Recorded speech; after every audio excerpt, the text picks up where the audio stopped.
Depending on the character's roles, some liberties to keep the plot moving are unrealistic.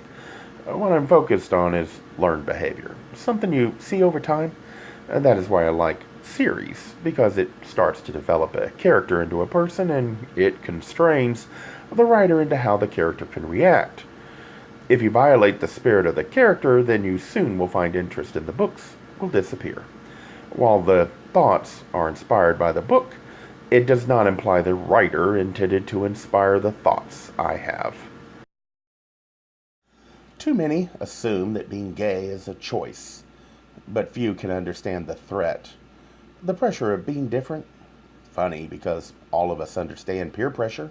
We conveniently forget that peer pressure works both ways.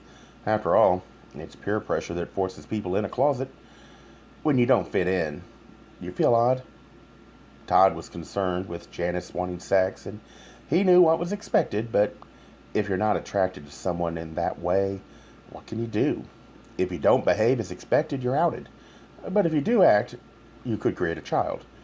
We are told to consider our actions before we act. Yet, what can you do? The acceptable behavior by most people is man and women having sex. How damaging can it be if you are able to perform, even marry? Can you imagine how damaging it would be to the self-esteem of the spouse? How hurt they will be. It's one thing to have a spouse cheat on you, but what do you do when you realize the person he is cheating with you never can compete with? You simply do not have what they need. How could that spouse even be able to perform?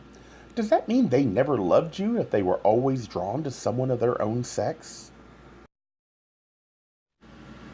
While the thoughts are inspired by the book, it does not imply the writer intended to inspire the thoughts I have. The attempt is to start a discussion and get people to think about human behavior from the perspective of the closet. How this might lead to problems that make friends or partners or even business relationships difficult.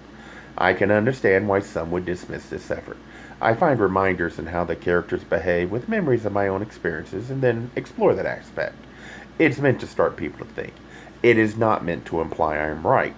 If you do not share the ideals with others, then how will you know if you're right?